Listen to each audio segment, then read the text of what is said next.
Hi, I'm Asia from Bflex, and today I'm going to show you how to use our Nylon series heat transfer vinyl. Inside the package you will find the nylon film and the data sheet with the washing and application instructions. Nylon series heat transfer vinyls are specifically made to be applied on difficult fabrics such as nylon, and all those treated fabrics typically used to make shoes, umbrellas, sports bags, windbreakers, and many more items. Using the nylon film is as simple as this. Place the film on the cutting plotter mat with the shiny side, which is the liner, facing down. Set your design in the software and remember to mirror your design. Insert the heat transfer vinyl in the plotter and proceed with the mirror cut of the graphic.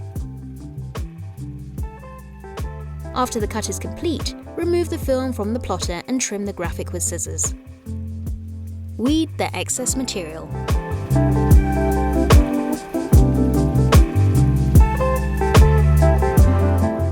During the weeding phase, if some details rise, we can easily reposition them thanks to the adhesive liner. Now, the graphic is ready to be applied. The application on the garment can be done using a heat press or home iron. It is essential to carefully follow the time and temperature instructions suggested on the datasheet. To achieve an optimal result, make sure to work on a rigid surface, like a table, and to use a heat press mat.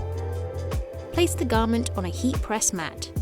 Preheat the garment to remove moisture and wrinkles. Place the design on the garment with the shiny side, which is the liner, facing up. Set the heat press following the time and temperature suggested on the datasheet. Now let's press the graphic, making sure to press the entire design area according to the time specified on the datasheet. Set the home iron following the time and temperature suggested on the datasheet. When using the home iron, it's very important to keep in mind to not use steam and to empty the iron tank of any remaining water.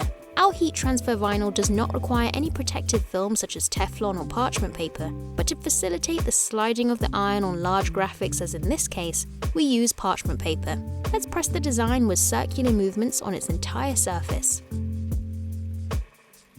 Peel off the liner semi-hot, so let's wait 6 to 7 seconds before peeling it off. If a part of the graphic rises during the peeling phase, we can reposition the liner on it and press it again. Our sports bag is now finished. We recommend to wait 12 hours before first washing and to follow the washing instructions specified on the datasheet. If you want to use this design for your applications too, download the file in the description. Bye!